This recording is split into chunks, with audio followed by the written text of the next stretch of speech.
ब्रह्मांड भूगोल द्वाविंश अध्याय। अर्जुन उवाच अर्जुन बोले भगवान कहे भागवत धर्म।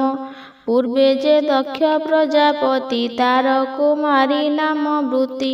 धर्मर पत्नी जे जुकते विष्णु ताहार गर्भगते।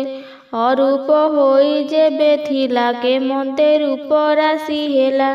बिजुली प्रायक खसिला के बण ठारे तप कला। से तप देखी इंद्र मन फेसिला जे गंध परगण। भग्न करिबाकु जे गला प्रभु तो सेठारे जानिला। एक कथा कह बनमाली तो नाम पथर संखाली। श्री भगवान उवाच कहन्ति कमलार बर शुण ए भकत शेखर। पूर्वे जे माता पद्मे थाई बिजुली प्राय विराजई। रज जे बीजरे पड़िला से पुणी गर्भरे धरिला। बीजटी ब्रह्मा विष्णु होई से नारी गर्भरे रही। अति निर्मल से स्थान गहन कानन सेवन।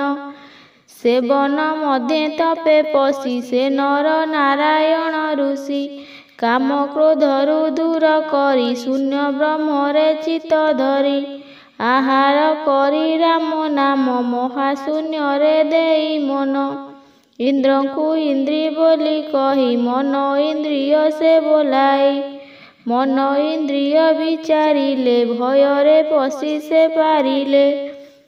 मनर दूत काम जान आबर तीक्ष्ण पंचबाण। कामक दंड गुण देई बिंधिला कपभर होई। से बाण शरीरे बाजिला तप समाधि भग्न हेला। दिव्य लोचन सेहु चाही इंद्रगण को आज्ञा देई। महाशून्ୟରେ कन्या थिला एक कन्याए जाची देला। कन्याटीरा अक्षर जान मोहिला स्वर्गर भुवन। शुणी अर्जुन हेले तोष बणिले बलराम दास। इति श्री ब्रह्मांड भूगोल वर्णने हरि अर्जुन संवादे द्वाविंशोऽध्यायः समाप्त।